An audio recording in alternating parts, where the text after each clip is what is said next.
I'm Steve Liebman. In 1991, two murders make headlines, but their circumstances couldn't be more different. In one, the male victim is known around the world, and his death is mourned by millions. In the other case, police are at first unable to identify the victim, let alone the killer. But first on Crime Investigation Australia, a bizarre extortion attempt goes terribly wrong, and one of the world's great healers is shot dead in the street.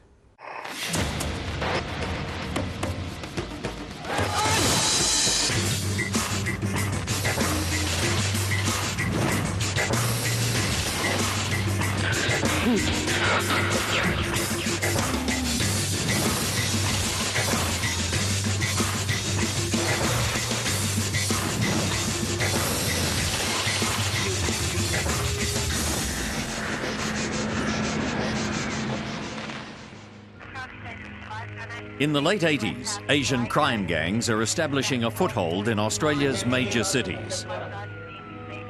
So, a special task force is set up to target organised Asian crime, win the confidence of the local community, and break down the culture of fear and intimidation. But within months of the task force being established, a senseless and shocking crime is committed. The ruthlessness and brutality of Asian gangs becomes all too apparent when a famous Chinese Australian known and loved around the world is gunned down in the street.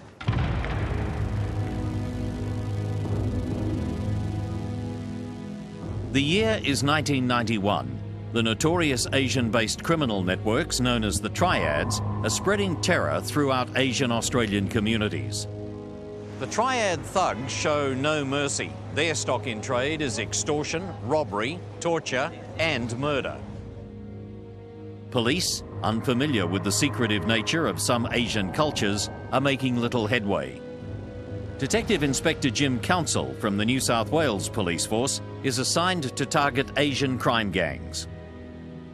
They have very scant regard for the law, and because of their their attitude towards law enforcement, and perhaps the lack of our knowledge at that time by the New South Wales Police, they were able to be a little more successful than perhaps they are today.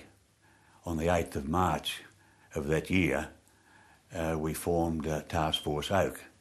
Now that was to investigate organised Asian crime such as intimidation, prostitution, extortion. Detective Sergeant Ron Smith is a senior member of the Task Force Oak team. And the idea was to form closer liaisons with the Asian community and get their trust, the community's trust, and to carry out in-depth investigations into this whole aspect of crime within New South Wales. But it wasn't confined to Sydney, it was also Melbourne. Melbourne had their own Asian task force down there, and so did other states were raising concerns so far as that type of crime was concerned. This is Sydney's St Vincent's Hospital, a world leader in cardiothoracic surgery, including life-saving heart transplants. Here, hundreds of patients are treated by the remarkable Chinese-Australian surgeon, Dr Victor Chang. Born in Shanghai, China, Victor Chang makes up his mind to be a doctor after his beloved mother dies of cancer when he is just 12. At 15, Victor is sent to the Christian Brothers School at Lewisham, in the inner western suburbs of Sydney. He's a gifted student. He goes on to the University of New South Wales and graduates as a Bachelor of Surgery. In 1972, he joins the cardiac unit at St Vincent's Hospital, where he refines the art of heart surgery and works tirelessly to develop artificial heart valves and other life-saving technology. Patients find his cheerful, no-nonsense manner encouraging. They call him by his first name and think of him as a friend. He's also a great ambassador for Australia. He travels extensively throughout Southeast Asia and China, sharing his knowledge with medical professionals in the region. In 1984, Dr Chang establishes the first National Heart Transplant Unit at St Vincent's. It's later in 1984 that Victor Chang takes on a case that will catapult him into the international spotlight. A 14-year-old schoolgirl, Fiona Coote, is gravely ill with heart disease. Fiona is close to death as Victor Chang and the St Vincent's transplant team go to work. The operation is a complete success. Fiona Coote's life is saved and Dr Chang becomes world news. Over the next few years, people from all walks of life benefit from Victor Chang's skill and dedication. By 1991, his National Heart Transplant Unit is responsible for almost 200 heart transplants and 14 heart-lung transplants. Dr Chang lives here in the beautiful harbourside suburb of Clontarf. He's a creature of habit. He leaves home every morning at the same time for work, and he always travels along the same route. On the morning of July 4th, 1991, he gets into his car at the usual time and drives across the picturesque Spit Bridge. Traffic's heavy, but it's flowing smoothly as he wends his way up the steep hill that will take him through Mossman. He calls his wife from his car phone as he turns from Spit Road into Military Road, heading towards his city office. Unbeknownst to Dr Chang, he's being stalked by two men in a Toyota sedan. As he drives along Military Road in the right lane, he feels a bump and hears the sound of crashing metal as his car is struck on the front left-hand side by another vehicle. He turns into the next side street, Lang Road, and parks his car. The two men in the other vehicle follow Dr Chang into Lang Road, and then they approach him.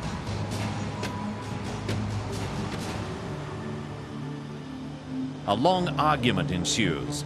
The men argue in Mandarin Chinese for several minutes. A passerby then hears Dr Chang shout out in English, "Call the police, they have guns."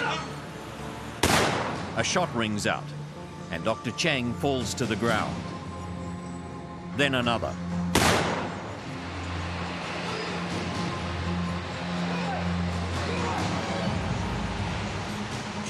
Victor Chang, the King of Hearts, the miracle worker, is dead.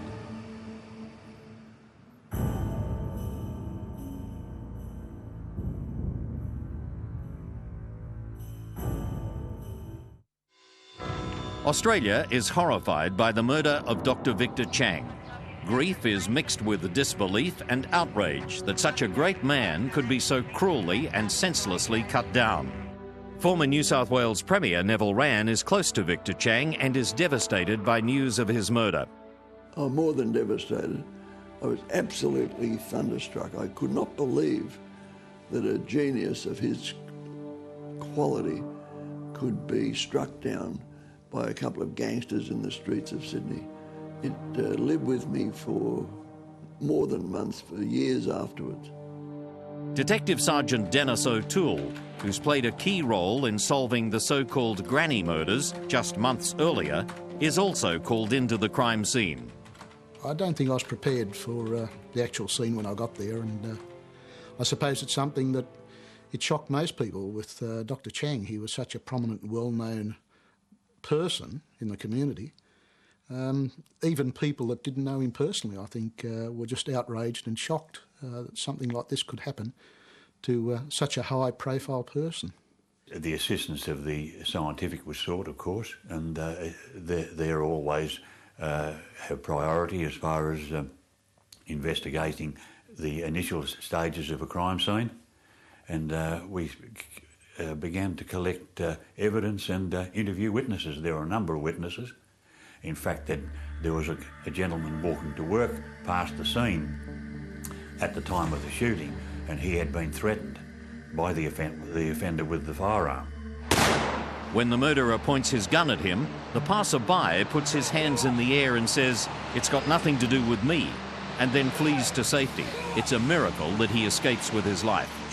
He and other witnesses describe Dr Chang's assailants as being of Asian appearance. Detective Sergeant Ron Smith of Task Force Oak is monitoring police radio as a normal part of his duties. I spoke with Jim council, and as a result of that I led a team of investigators to Mossman, to the location where we found that Dr Victor Chang had in fact been shot dead during an incident there at Mossman, and an aborted robbery attempt by two Asian males, persons described as being Asian males, who had subsequently fled the scene. Almost immediately, a vital clue is discovered. The crime scene had been left intact, and one of the objects that were located, or was located at the crime scene, was a wallet. And that wallet contained airline tickets and an identification certificate, a Malaysian identification certificate, which I believe is about 20 years old at that stage. However, it certainly did identify a person. That wallet was something that caused quite a bit of concern, as it were, bearing in mind that it's not often that you get that type of evidence left at a crime scene, and we were faced with a number of scenarios: the possibility of it being a setup, the possibility of a red herring, and of course the possibility that it was genuine and that person was involved somehow in this matter. Detective Inspector Mike Hagan is a senior investigator based at Chatswood Police Station. The finding of the wallet as a piece of forensic evidence at a crime scene was most outstanding from this point of view, that it's quite unique that a person who commits a crime would actually drop or leave their wallet at a crime scene, but it happened in this case. The murder falls within the jurisdiction of the Regional Crime Squad North, based in Chatswood. But because the victim was of Asian background, and because our initial evidence from eyewitness were that the two offenders were of similar Asian appearance, at that stage Task Force Oak was well established and had been very highly successful in a lot of Asian crime investigation.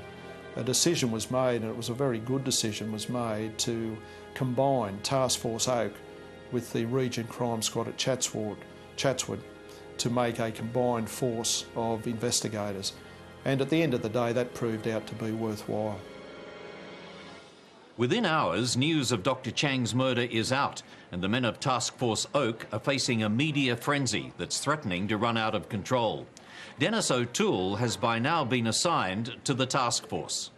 There were some outlandish allegations made in the press where Dr Chang was involved in the illegal taking of body parts, that he was tied up with the triads, that he was part of the movement in China that was going for democracy against the Chinese government, and the Chinese government had planned to kill him. There were all these crazy schemes that the media, where they came from, we don't know to this day, but all these theories were put forward, and of course a lot of that still has to be acted on, and you have to act on that information, wherever it did come from. I won't say it wasn't without its hiccups here and there, but certainly there was certain rules that were established with the media, and in the main it was a fairly amicable relationship during the investigation, but it was certainly a lot of pressure on the investigators at all times, so far as the media was concerned. Dr Chang's funeral is held on a grey, sombre day. Ordinary Sydney-siders, even though they've never met him, arrive to pay their respects, feeling a profound sense of grief and loss. The funeral of Dr Chang was held at St Mary's Cathedral. It was a very dismal day. It was a very bleak day. It was raining. A terrible tragedy, that something that I think the people of Sydney showed their respect and their feelings for Dr Chang with the number of people that turned out for him at that funeral. But mixed with public grief is a burning desire for justice to be done. Task Force Oak has a monumental job to track down the killers, and the wallet found at the scene of the crime will produce vital clues. So we systematically went through the wallet. We scientifically examined all the pieces of paper. It was all forensically examined. We photocopied it, and from that we started commence inquiries on all the addresses. And in that wallet there was numerous names, numerous telephone numbers, numerous addresses of contacts in Melbourne, all relating to Melbourne. When the owner of the wallet is identified, it seems incredible that he's ever been allowed to enter Australia. The person of interest in Melbourne was identified initially by the police in Melbourne as being a person who did have a criminal record, not in this country, but had recently arrived from Malaysia. He had been here earlier in Australia, but had only recently, some weeks earlier, arrived in Australia. The suspect under surveillance is Chew Seng Loo, a Malaysian national. He's traced to a location at Sunbury, on the outskirts of Melbourne.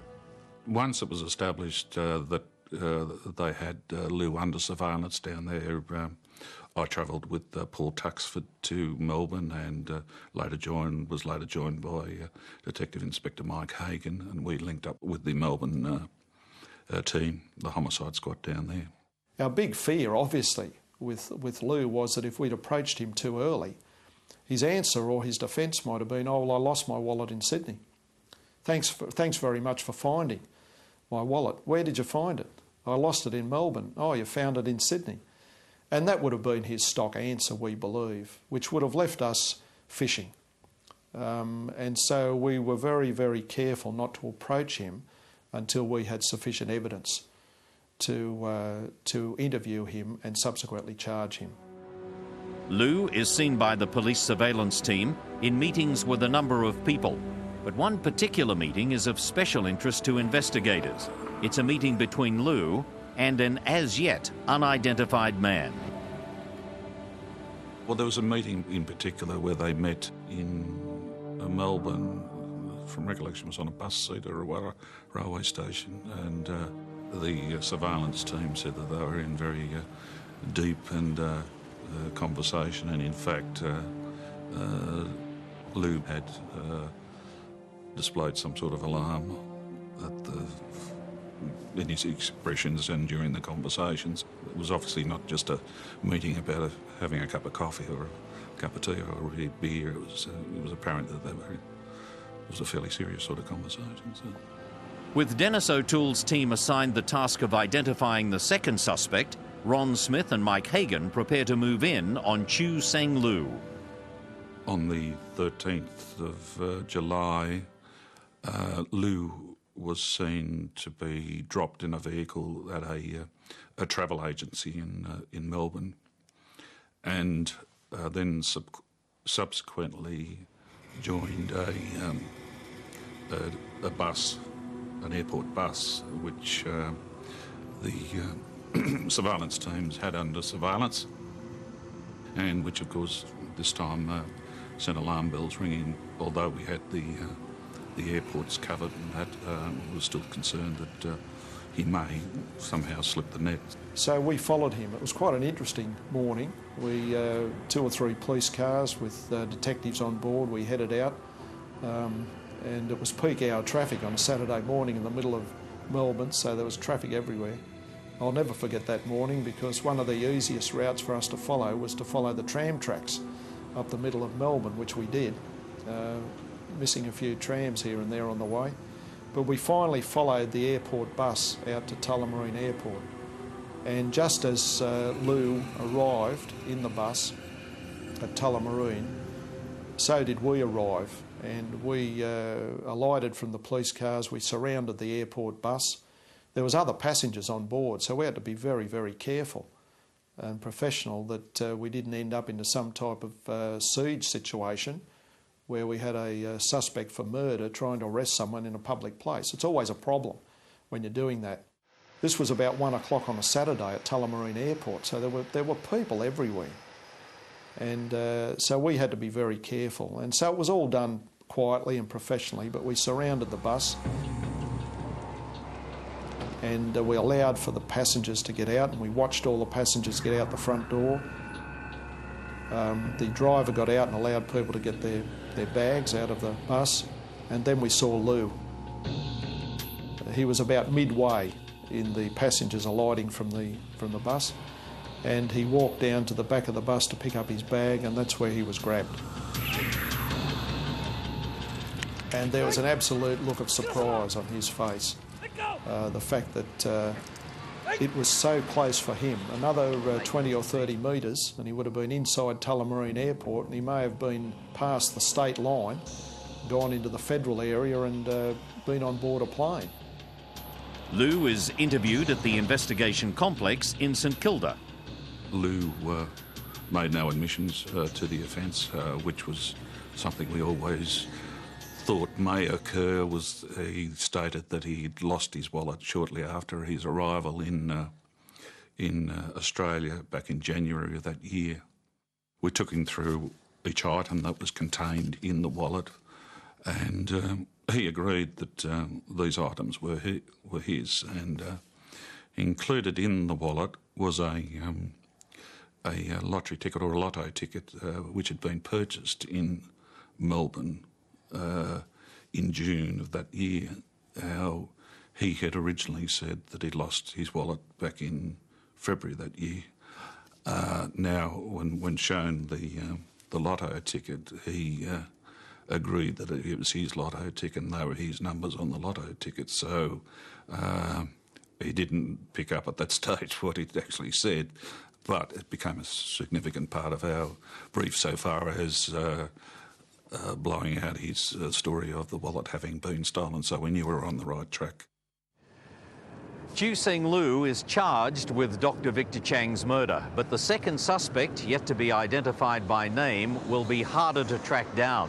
In fact, he's already slipped out of Australia.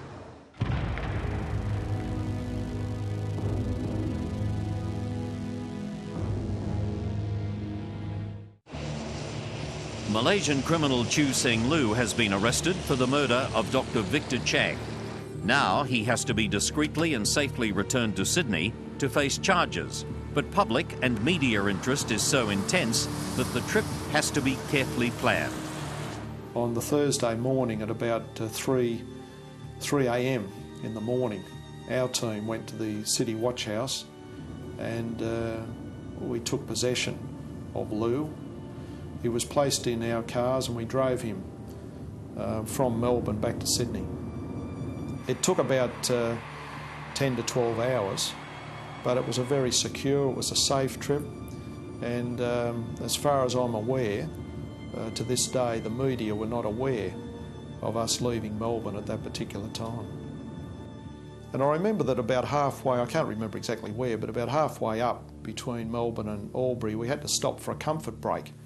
And it was pitch black, and he indicated that he needed a comfort break, so we stopped and we let him out of the car, and I suspect that he was very, very apprehensive about getting out of that car, and I don't know what was going through his mind. One can only presume what might have been going through his mind, but he was obviously very, very apprehensive. We arrived back at Sydney Police Centre. I think from memory it was around about 1 o'clock in the afternoon, 1 or 2 o'clock in the afternoon. And he was charged then with murder at the Sydney Police Centre and was placed in the cells there where he stayed for a couple of days. Lou is remanded to appear for committal proceedings on September the 30th. Meanwhile, the second suspect, the unidentified man seen meeting with Lou, has flown out of Australia, presumably to Malaysia. Well, he got out of the country because we hadn't been in a position to identify him at that particular point in time. So he left Australia as a free agent. On July the 15th, the fugitive is identified as Philip Lim, a 32-year-old Malaysian. Lim has permanent Australian residency and has been working in a Melbourne restaurant. A warrant is issued for his arrest. Following the arrest of Chen Seng Lu, the identity of the second person was established. However, we had missed him by approximately 24 hours before we actually did have his name. And he had arrived in Malaysia. We immediately contacted the Royal Malaysia Police, and attempts were set in place from that moment to try and locate and apprehend Lim. Superintendent Takbir Nazir Mode of the Royal Malaysian Police Force is already aware of the case. Well, as far as that case is concerned, I first read about the incident in the newspaper, and then as soon as that happened, we had some communication or some requests made by the New South Wales Police to the Royal Malaysian Police for assistance to try to locate a personality whom they believe was absconded from Australia and may have returned to Malaysia. He is said to be a Malaysian. Task Force Oak detectives are dispatched to Kuala Lumpur to join local police in tracking Lim down. Upon our arrival in Kuala Lumpur, we had a meeting with the Commissioner of the Royal Malaysia Police, where the resources of the entire police force were placed at our disposal. And all I can say is that was the credence and the importance that the police in Malaysia and the Malaysian government placed on this investigation. I think it will be our duty to try, as a policeman, to try to apprehend and indicate or to show to Australia that we will give whatever necessary cooperation needed in trying to combat any form of crime or any international crime that may happen, be it a Malaysian or Australian, it doesn't matter. A crime is a crime. It can happen anywhere, and we'll be there to basically cooperate with any country, for that matter, to try to apprehend them. Malaysians share the outrage that Australians feel over the needless death of a great man. In fact, many take it personally. Because it was Dr Chang, Dr Chang being such a prominent surgeon and very well known, but I think it also had a lot to do with the offenders, or at that stage, the alleged offenders, being Malaysian, and the shame that it brought to Malaysia. That was something that came over very clear to us whilst we were working in Malaysia. You know, it reflects on the country slightly. In a small way, it will reflect to the country of origin where the criminal comes from. But it is so unfortunate that he is a Malaysian. Detective Sergeant O'Toole and Detective Senior Constable Paul Jacob spend 7 weeks in Malaysia, but they come home empty-handed. We returned to Australia quite reluctantly, but we knew that the investigation was in very good hands. We knew how the police were acting over there. They were very, very professional in what they did, and we were very, very confident that we would get a result, and we were very confident that that person was still in Malaysia. But now the Melbourne team is on the trail of a third man, and a series of raids is carried out at several addresses in and around Melbourne. And a number of people were brought to the CIB and interviewed. In amongst those was Stanley Young and other parties. And from that we were able to gather information which started to put together the picture so far as what had taken place. A Toyota sedan is found that matches the description of the vehicle that collided with Dr Chang's car. It is owned by Stanley Young. This vehicle had damage to it which was consistent to having collided with Dr Chang's vehicle, although it had personalised plates on it, and it was subsequently established that at the time of the actual offence that there were stolen plates on the vehicle, which were, as we understand, discarded at Crow's Nest. But we took possession of this vehicle, and checks were made through various indices, and there was a parking ticket located in one of the premises down there, along with other items, including some .32 caliber cartridges. The parking ticket has been issued in Sydney shortly before the murder. Damage to the car dovetails exactly with the damage to Dr Chang's car. Police also discover that it's the second murder suspect, Philip Lim, who drove the Toyota to Sydney. He was booked for speeding on the way. This is crucial evidence. It places Lim, the car, and almost certainly the car's owner, Stanley Young, in Sydney on or about the time of the murder. It became apparent that Ng had been with the other two at some stage, although not at the time of the actual offence, but had been present with them when they were preparing to carry out this robbery, and in fact he was subsequently interviewed and made admissions to that effect. Stanley Young is given immunity from prosecution after he agrees to become a Crown witness. His inside knowledge of the conspiracy that led to Dr Chang's death will prove to be critical. As it turned out, it proved to be pretty close to the truth, and it simply was that these people had come to Australia with the specific purpose of making some money by holding somebody to ransom, a prominent person to ransom, making some money and returning to Malaysia. It was really a get-rich-quick scheme, and they didn't think of the consequences that it would have for all these people. In November, 4 months after Dr Chang's murder, the final piece of the puzzle falls into place.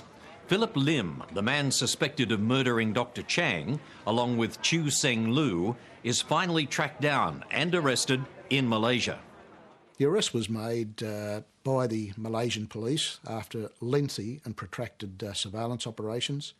A number of his associates had been placed under surveillance, and a number of premises where he was known to frequent were also placed under surveillance by the Malaysia police. Police have identified credit card transactions made by Lim at this shopping mall, proving that he's still in Malaysia. But it's surveillance of Lim's girlfriend, Kitty Yao Kit Lai, an exotic dancer, that finally leads police to the suspect.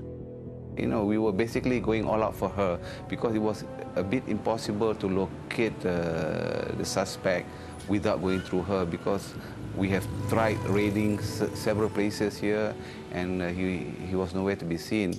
And we knew he was somewhere in KL. He was moving north and south of Kuala Lumpur, but she was the most important contact point for us to basically do surveillance on.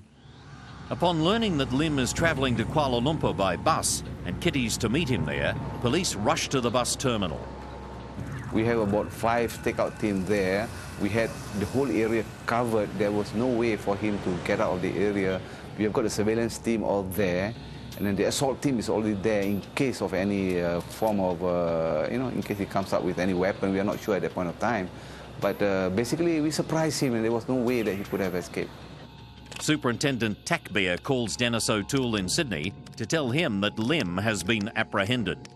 I made a personal call to Dennis that night. He said about 3, 4 in the morning, to just relate to him the good news about the arrest.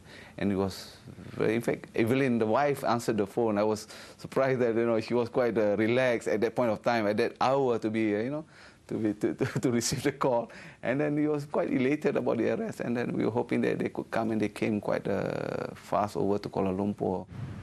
Back in Kuala Lumpur, and armed with an extradition warrant and a brief of evidence, Dennis O'Toole tours the bus terminal where Lim has been captured.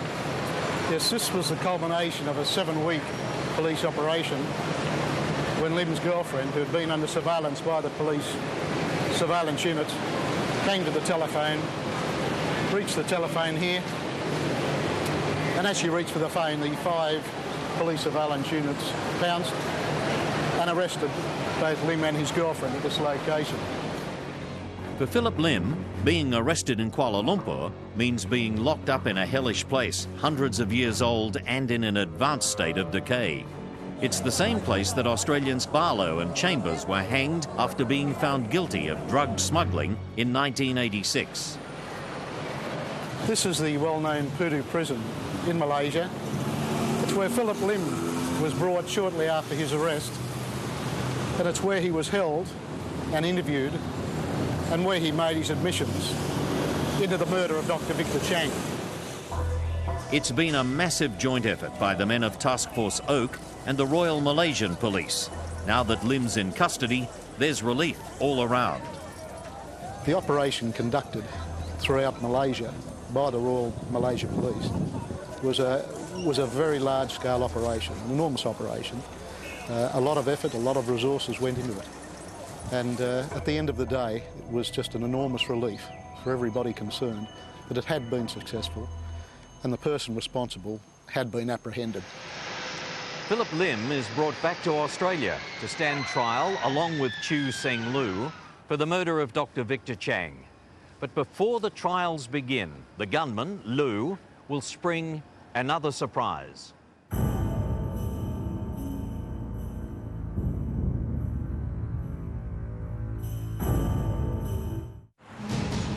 Chiu Seng Liu and Philip Lim are to stand trial for the murder of Dr Victor Chang.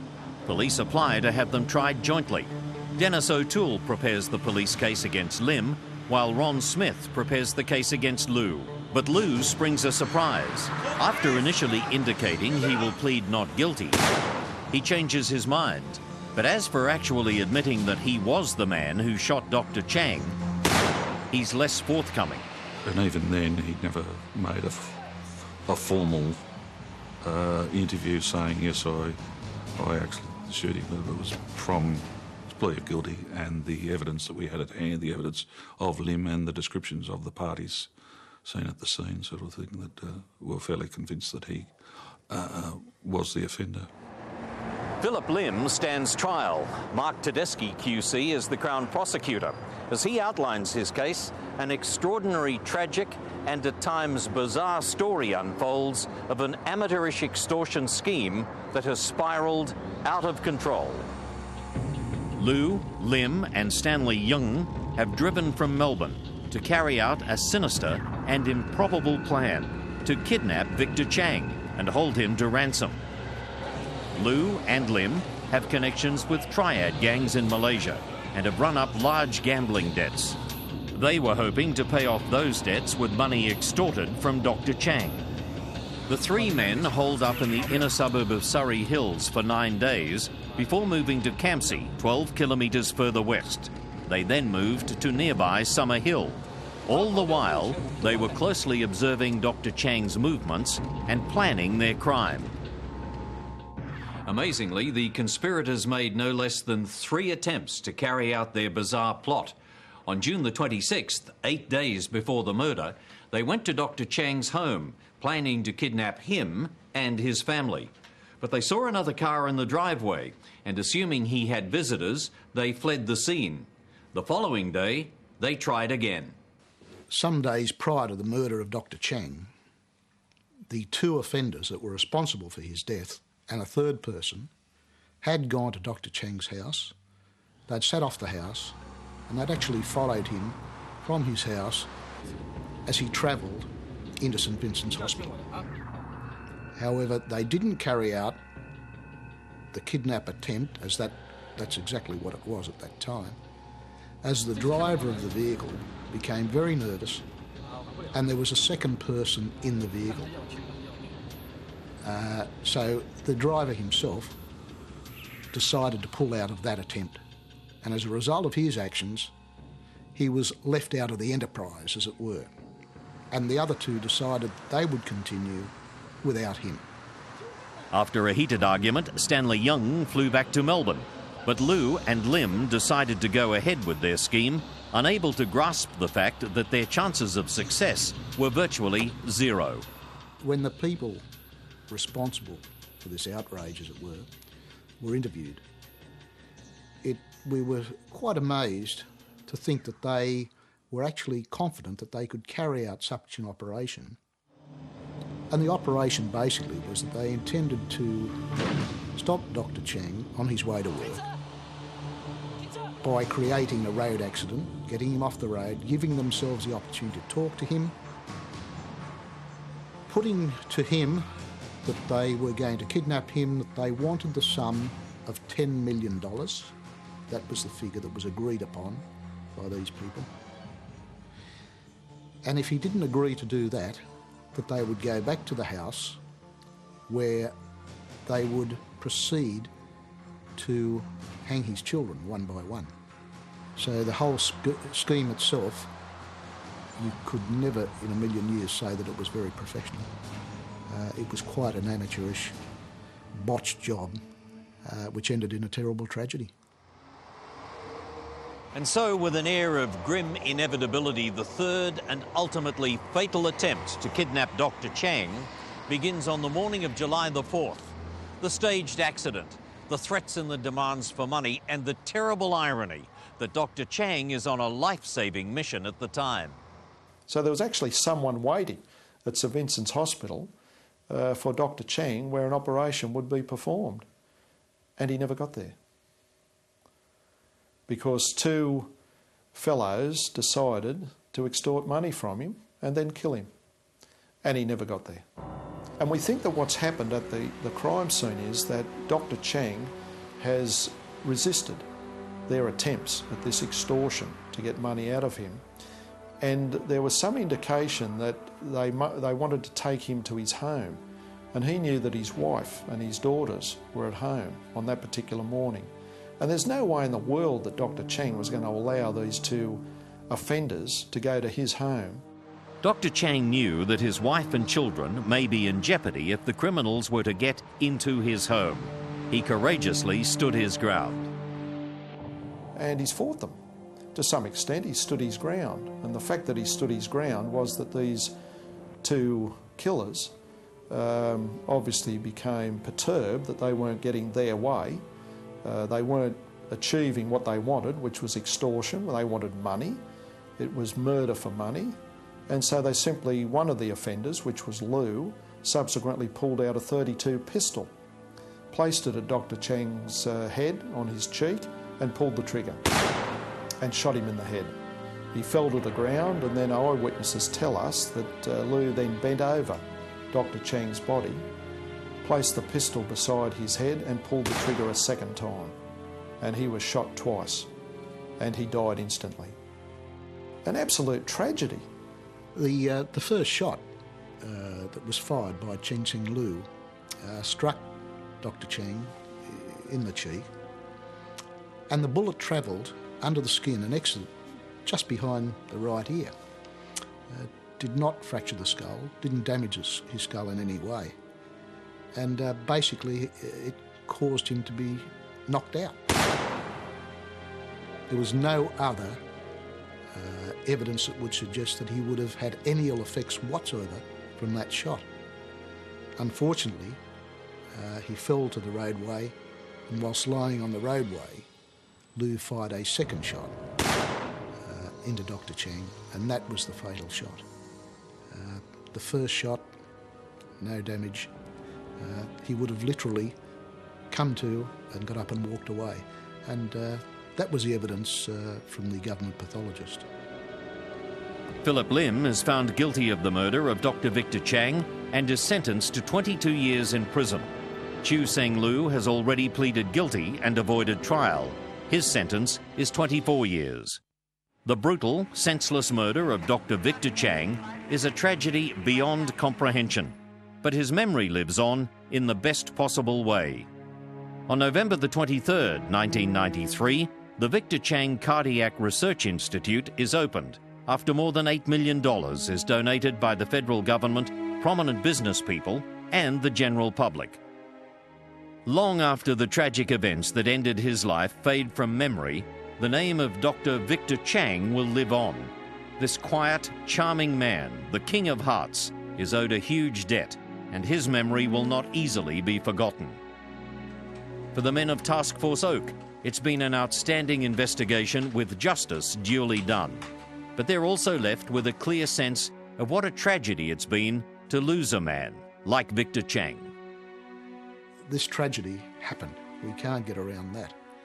But the way that the actual investigation was carried out, I believe was an outstanding investigation by all the people involved in that.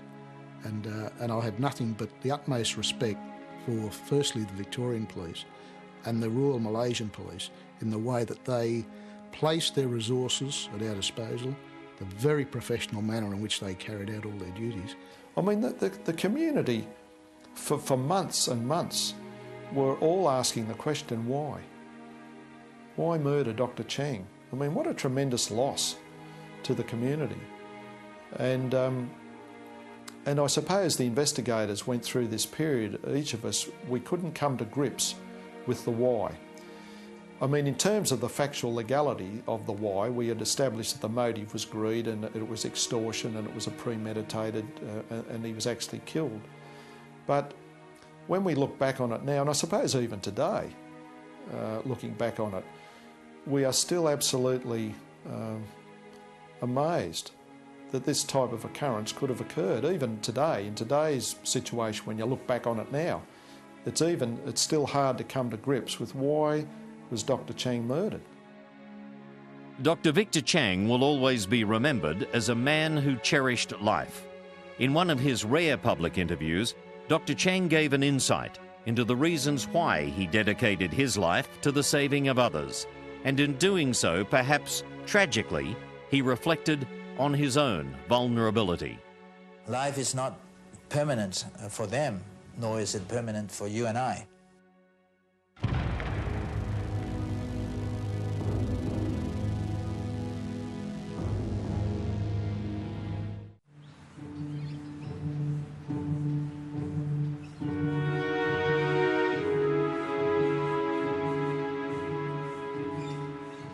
It's early morning, 3 days after Christmas of 1991, and a local resident sets off on his bicycle for a training ride around the Sydney suburb of Arncliffe.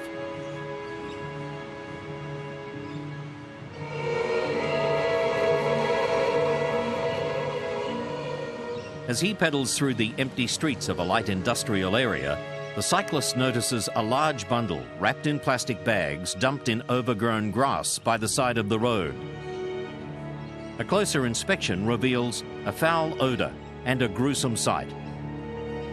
Through a small tear in the plastic bag, the cyclist sees what looks like a human jaw.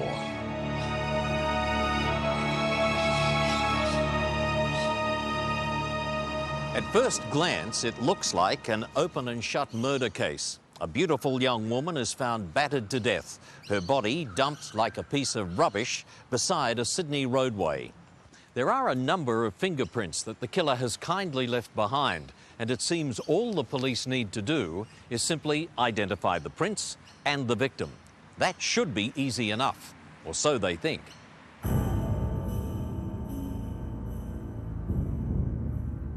Superintendent Mick Platecki, then a detective sergeant with the Southern Region Homicide Squad, is on duty that day. It was a Saturday morning. I just arrived at the office, made a coffee, and then I received a call from the Cogra Police about a body found here in Guess Avenue, Arncliffe. We arrived at the scene a relatively short time later, myself and a deceased colleague now, Detective Senior Sergeant John Hambridge, and the scene had been well preserved. It was a young girl. She was wrapped in black and orange plastic bags. The head was facing towards the overpass, the legs were curled underneath the body, and her back was arched with her arms by her side. The forearm of the right arm was across the body slightly. She was about 14 to 20 years old. The thing that struck me was this was a young girl, obviously in the prime of her life. It was somebody who somebody would miss. She was not the type of person that you would expect you would have difficulties in identifying. It struck me that the injuries suggested that she had been involved in a fairly violent altercation, possibly grabbed from behind, struck, and then ligature applied to her throat. Other items there that might suggest identity for this girl were fairly limited. She had a wristwatch on and a wedding band, albeit her age did not suggest that she might have been a married girl. On looking at the body, we were confident that once we identified the girl, that would lead us on our first investigative path to the killer. Unfortunately, rain the previous night has washed away potentially valuable forensic evidence. When the plastic bags are open, the fact that she's dressed quite provocatively is immediately apparent. Investigators find obvious signs of decomposition, but despite this, it's clear that the victim had been a very attractive young woman. The severe injuries indicate the ferocious nature of the attack. Police find the murder victim is olive-skinned and is scantily dressed in a white halter top with a black and white checked pair of shorts and pink socks on her feet. Police also find something stuffed down the victim's throat, something that looks like a newspaper. They decide not to remove it there, but wait until the post-mortem so it can be retrieved intact. Platecki organises an extensive search and canvass of the immediate area for a clue as to the victim's identity or any potential witnesses, but nothing. It's also obvious to police that the body of the young woman has been driven here and dumped. She's been murdered somewhere else. This is the secondary crime scene. Police are still confident of solving the case quickly, government forensic pathologist Dr Joe DeFleu attends the crime scene and later conducts the post-mortem. She had a number of head injuries, and very importantly, she had a piece of newspaper in her mouth. I assume the newspaper was there as a gag at some stage in the proceedings. When I removed the newspaper from the mouth, what was obvious was that there was a fingerprint on that newspaper. This obviously was crucial evidence. The fingerprint either had to belong to the assailant or to the deceased. It was easy enough to fingerprint the deceased. If it didn't belong to her, then it had to belong to the assailant. What police do know about the victim is that she's aged between 16 and 25. There are no signs of sexual assault. She's been strangled and something has been stuffed down her throat. Additionally, grains of sand and several dog hairs were found on the body and were found to belong to a German Shepherd. The material in the throat turned out to be a Sydney Morning Herald newspaper, a broadsheet, quite substantially compressed and stuffed down the esophagus. From memory, it was dated the 10th of December, which again we thought may have been a clue as to the approximate time of death. The newspaper is removed from the victim's throat and sent to Detective Sergeant Barry Fay from the fingerprint section. And during that process we spotted a group of 3 fingerprints, or partial fingerprints to be more exact. They appeared to be in blood, and in fact, as it turned out, they were in blood, and the victim's blood at that. I became excited because we're in a new era at this time. The computerisation of fingerprints has just come to a fore. It was a few years after, and we had a huge database of criminals. Here was a chance of doing something that would be absolutely magic, that couldn't have been done in the last 100 years, identifying a fingerprint from a murder victim before we even knew who the victim was, within minutes. But it didn't eventuate. And there was a reason for it. Well, we didn't know it at the time. We couldn't identify the girl's fingerprints either, but she wasn't on record. But the killer was on record, only we missed it. The computer missed it, I should say. The fingerprints definitely belong to the killer, a left-hander. But who is he? Surely identifying the victim will answer that. Police call in the media's support. Fairly definite black stripe that goes down them.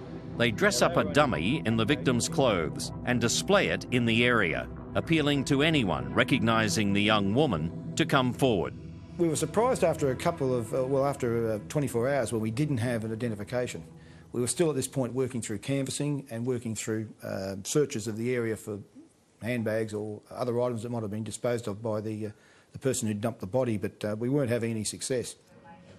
What should be the most basic of investigations is now becoming very problematic, despite the calling card the killer has left. Without identifying the fingerprints or the victim, detectives face a daunting challenge to a case that will soon be dubbed the Jane Doe murder.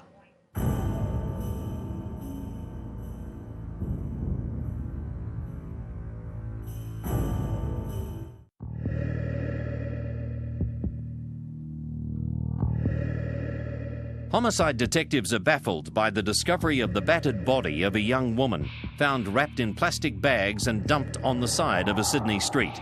They're having enormous trouble identifying the victim and can't come up with an identity for the killer, who's left his bloodied fingerprints on a newspaper stuffed down the victim's throat. What should have been an open and shut case is now looking very shaky indeed. But detectives are determined to plug on, knowing that identifying the woman, called Jane Doe, is crucial. Fiona Martin has recently joined the homicide squad, and her first assignment is to the Jane Doe murder investigation team. We had received information that the girl was a prostitute up at King's Cross, so we, in the course of our duties, we went up and we spoke to a number of other prostitutes. We took the photo of the deceased in an effort to identify her. But it was all coming up, at that stage it was all coming up fairly negative. We didn't have any strong lead as to who the person was. Platecki refuses to let up in his efforts to identify Jane Doe as she lies refrigerated at the city morgue. Desperately seeking a breakthrough in the case, police distribute photos of her extensive dental work nationwide. At the same time that we did this, we also actually did a number of inquiries into the clothing that she was wearing. We found that the top was a brand by the name of Riff Raff, and we actually managed to trace the shorts involved in this case. There were only 18 pairs made, and in fact they were prototypes, and we were able to track down all but 2 pair, 2 owners, and unfortunately the victim in this case had been somebody who'd paid cash and was not able to be traced. We did an examination of the Seiko watch. We had hoped early in the piece there might have been a fingerprint or some item on the watch that might have been of value. Again, that was a negative result. But we actually went to the manufacturers and got a list of outlets for this watch and how many had been sold, and we found that they had not been sold in Australia but rather were an overseas brand, and that only 600 of those watches had in fact been sold in this country. We would be asking the public, look at the hairstyles by all means, but look at the face in its totality. Frustrated by the lack of progress, Platecki again turns to the media, releasing digitally enhanced images of Jane Doe, whose face has been cleaned up by a makeup artist. Despite an enormous public response, the further media attention provides nothing of value.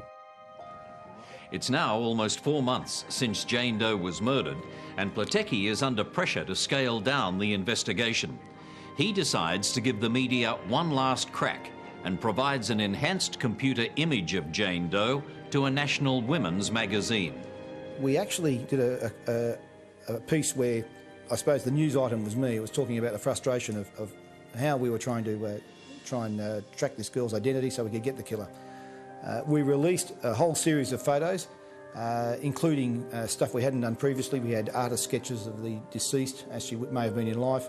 We had the original morgue photos, although somewhat cleaned up, as well as the enhancements. And we hoped that that would actually start to trigger a response, and indeed the breakthrough came shortly after that. A King's Cross prostitute called Lara reads the magazine article and she's stunned.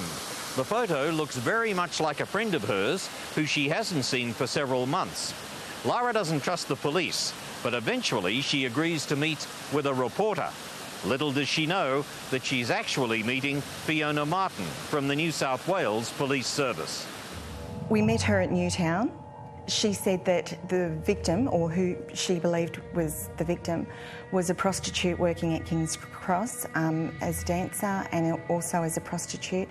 She went by the name of Linda. This woman also had a photograph of the victim, and it did look very similar to the deceased person that we had.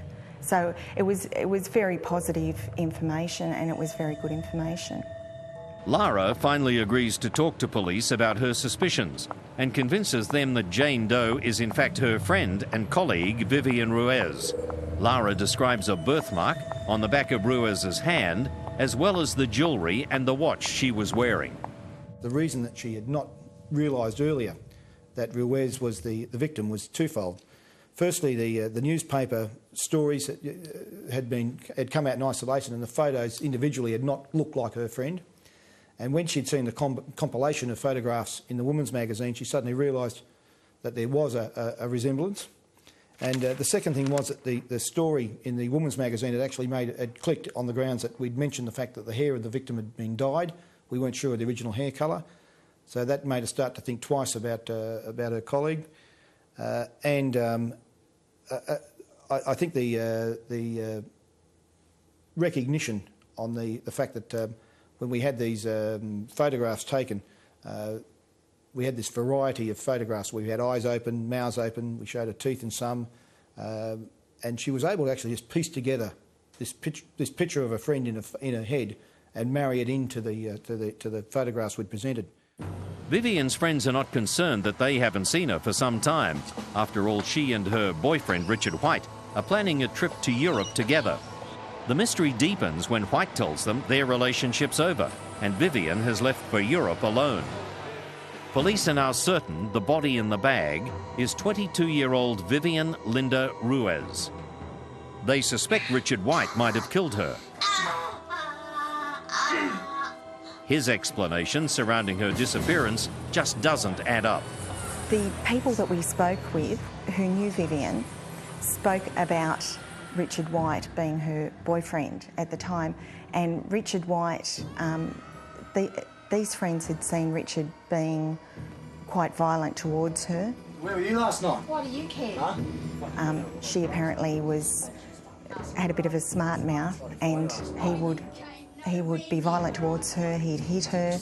We were aware from a number of the people that we were put in touch with that White was a petty criminal who had some petty drug dealing.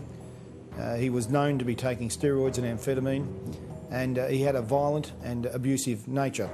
And there were several witnesses that indicated that through their knowledge of him that they considered him to be somebody whom they were scared of. Armed with the identities of the victim and her boyfriend, police checked the criminal and fingerprint records of Ruiz and White. There's nothing on Vivian Ruiz, but Richard White is on record for several minor offences, and in fact has been fingerprinted in the past.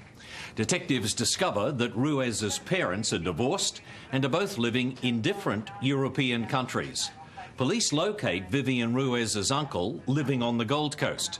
Detective Martin is dispatched to interview him, as they still need to positively identify the murder victim.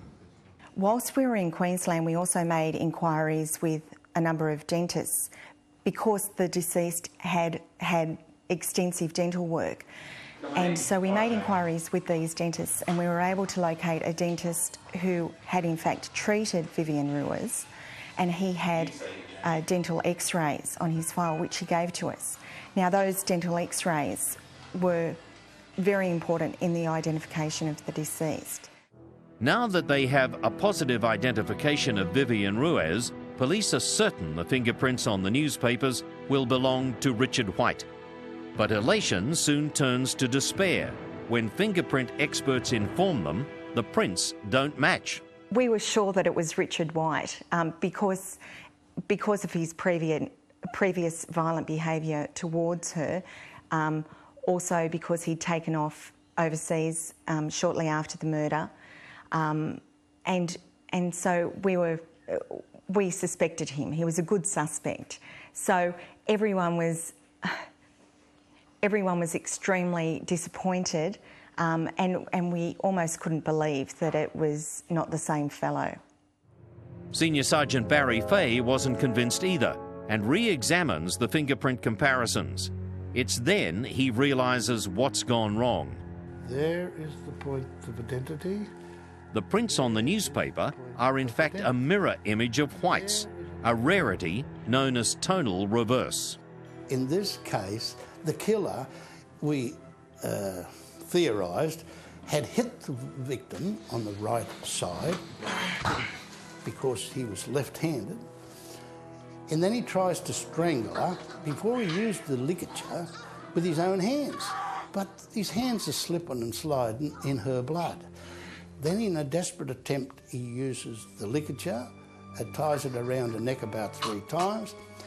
She still appears to be breathing, and in desperation he looks for some other weapon and spots the Sydney Morning Herald.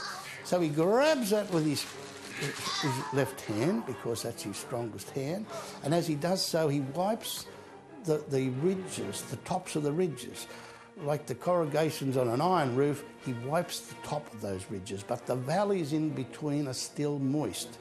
Then he pushes it into her throat, and in doing so he uses his most powerful hand, and the best fingerprint is the highest finger, and the tips of the fingers is then transferring that fine bloodline in the valleys to the paper. The paper then closes around the fingerprint, preserving it from saliva and other things, and there it is, waiting to be found. The fact that the prints on the newspaper were made from blood in the valleys of the fingerprints rather than the ridges or tips means the prints on the newspaper are actually like a photo negative. So Sergeant Fay reverses a photo of the prints and gets a perfect match. We did have some obstacles to overcome at that point, though. We couldn't use the charge print from his traffic matter to identify him, so we needed to go and find another source of a fingerprint. We knew that he was out of the country, and at that stage we didn't know where he was. We managed to track down the fact that he and the deceased had lived in a flat in Victoria Street, King's Cross. We tracked down the real estate, and what we did was we got hold of the lease agreement. This actually gave us two sets of prints. It gave us the deceased's prints and Richard White's prints. So it confirmed, again, another source of confirmation on her identity, and it also gave us a set of comparison prints that we knew were Richard White's that we could use in court without having to use charge sheet prints. So that actually gave us an extra bow in the arrow, if you like, for the prosecution. The case against Richard White is now compelling, and there's enough evidence to arrest him for the murder of Vivian Ruiz. There's just one problem. Richard White can't be found. He's flown the coop.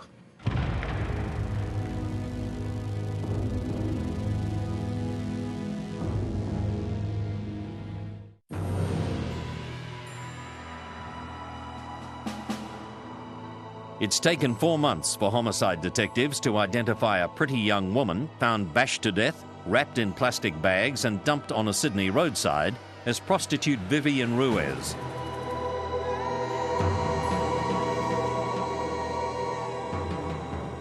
They've also identified her former boyfriend, petty criminal Richard White, as the prime suspect after matching his bloodied fingerprints to those found on newspaper stuffed down Ruiz's throat.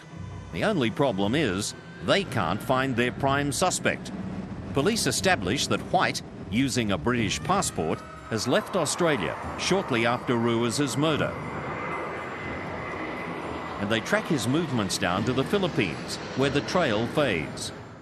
Platecki comes up with a plan to determine White's whereabouts, and it works. We were aware that he had family residing in Bexley, and we had that place under surveillance. Indeed, to determine the whereabouts of White, because we had heard through some of the witnesses that he'd gone overseas, I actually had one of our trusted Highway Patrol staff attend his parents' address with a fabricated traffic accident inquiry, and the sergeant involved was given a very specific set of instructions about what it was needed. He had to establish where White was, he had to establish whether there was a dog in the premises, and also what vehicles White may or may not have had. The sergeant was very, very good. He came back with all those results. We knew there was a dog in the premises, so we had something to link the dog hair in. He had managed to obtain a location in England, in Newcastle, where White was, and he had also determined that there was a van at the premises which had been White's work van. So we were fairly confident at this stage we had some evidence we could collect from that location. Scotland Yard Detective Sergeant Les Bone is assigned the task of tracking down White in England. All Bone has to go on is a list of telephone numbers that have been traced back to England from the home of Richard White's parents. Most come from phone booths in London, but one provides Bone with a vital clue.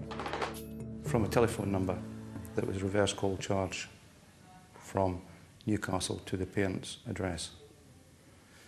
I searched that number and got an address in an area called Walker, which is part of Newcastle on Tyne. Sergeant Bone is aware that White enjoys pubs and nightclubs, and so armed with photos of their quarry, Bone and his team visit night spots around Newcastle to see if any staff can identify him. A barmaid does just that, confirming that White is indeed in Newcastle and staying with his relatives. So I decided that I'd get a female to ring the address and ask for Richard.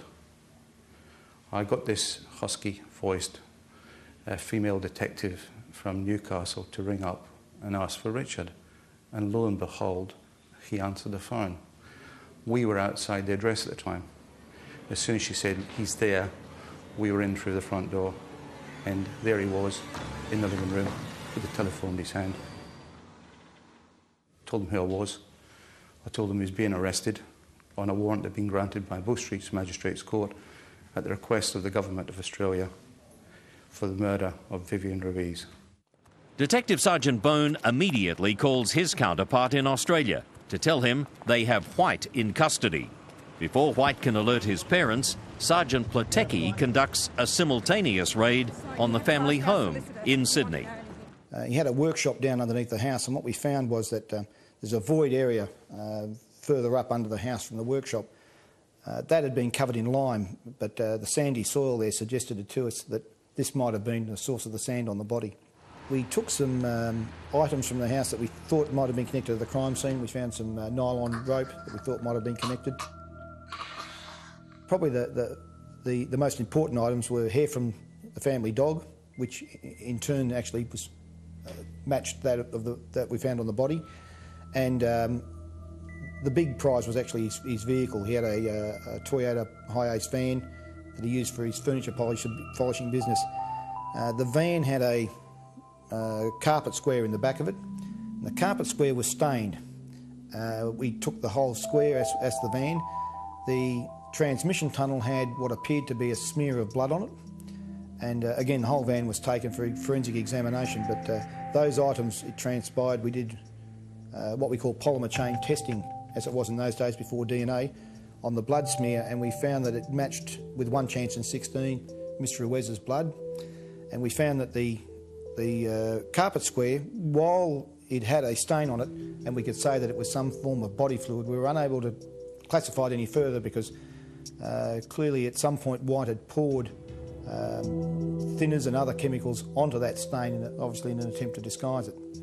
But these two items actually proved crucial to actually establishing that this was the vehicle that had conveyed the body to that dump site.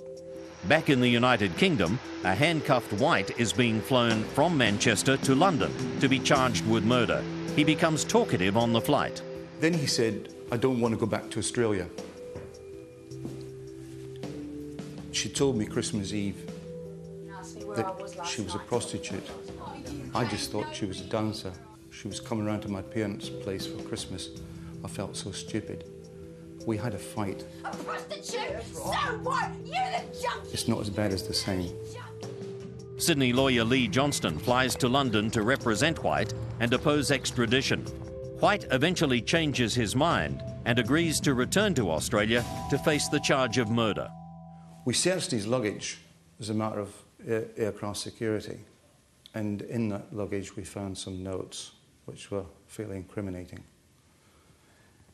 And I remember one of the notes that he had made was, "Convince yourself you're innocent." By those notes he was preparing himself for an interview with the police, that he was making a case for himself. When we took him to London, I took his luggage to the forensic laboratory, and we searched his luggage for possible bloodstains on clothing or anything else that might be of interest to the Australian police. In that luggage I found a piece of cord knotted at each end. It was 38 inches long, and we believed it was a possible ligature. That was bagged up in an exhibits bag and given to the police when they arrived from New South Wales. On arrival in Australia, and still protesting his innocence, Richard White is brought here to the Sydney Police Centre, where he's officially charged with the murder of Vivian Linda Ruiz. When we ultimately went to trial, it took some attempts to actually get him there. We had feedback from various sources in the prison and various items of intelligence that Richard was going to run a defence of diminished responsibility, and indeed that certainly appeared to be the case in the lead-up. There were several delays and several false starts to the trials. On one occasion Richard actually kicked out a restraining barrier in the dock area that he was in the court and jumped on the barroom table and started to act like an ape. On another occasion he masturbated, and these are all during the preliminary components to a trial, so that we kept finding that we were quickly running out of juries. There was constant delays. At the same time, we were aware that whilst he was in prison, Richard was acting in a very erratic behaviour. He was down in the prison hospital most often as not. Apparently he was caught on several occasions when people were watching eating flies. Just that sort of behaviour that would suggest a mental illness, but ultimately I don't think that was actually the case. White's defence team knows the fingerprint evidence found on the newspaper, stuffed down Vivian Ruiz's throat, is damning. White's only chance is for his defence team to cast doubt in the minds of the jurors to refute the otherwise overwhelming evidence. Barry Fay was in the witness box, and I can remember he had just presented evidence on the newspaper and this fingerprint in what we said was blood. And I can recall the defence team getting up and objecting and saying, well, you can't say it's blood, it could be a protein matter of any kind. And Barry agreed, well, yes, we can't say it's blood because we haven't had it tested, we didn't want to damage the print. So we'd have to concede it's a protein material of some sort. The defence then put the hypothesis that he was reading the newspaper and simply had some pie sauce or tomato sauce on his hand and touched the newspaper. We argued that in our belief it was possible, of course, but we didn't believe it was anything but blood. And then Mick Patecki thought of a brilliant idea and he rang the Sydney Morning Herald, and a copy of that paper was sent over to the court, and it was established that if he was eating a pie when he read the newspaper, he was doing it upside down. That's how the fingerprints formed on the paper. The evidence is overwhelming. The fingerprints, the blood found in White's work van, and the crib notes on how to throw police off his scent. Supreme Court Justice Peter Hidden has no hesitation in finding White guilty of the murder of Vivian Ruiz. In sentencing White to 15 years jail with a 9-year non-parole period, he says, clearly the violence inflicted on the deceased by the prisoner was the result of passion arising in some way from their relationship, although what it was that triggered it remains obscure. But despite White's unwillingness to make any statement at all about the matter, Superintendent Platecki thinks he knows how it all played out. The reality was that I think that he killed her during a steroid rage. I think ultimately the newspaper in her throat was the result of the fact that bodies actually emit a lot of gases. And I think you would have found that the body would have been quite noisy. You'd have found that actually there would have been what he thought would have been moaning, so it may well have been that he stuffed the paper down her throat on the belief that she was still alive, and basically it was to finish her off. He's then probably kept the body at the house in the open area underneath, where it was quite aired, which would explain the mummification of the fingers. Placed it in his van and then dumped it down Guess Avenue at some point later on. And then he's acquired her savings through a savings book, headed overseas, and obviously thought that he'd got away with it. Thanks to the dedication and investigation skill of the homicide team, a cruel, cold-hearted killer has been brought to justice. His victim, 22-year-old Vivian Ruiz, lies in a pauper's grave at Rookwood Cemetery, where she was cremated before just 3 mourners. No one comes to visit her anymore. Richard White is due for parole this year.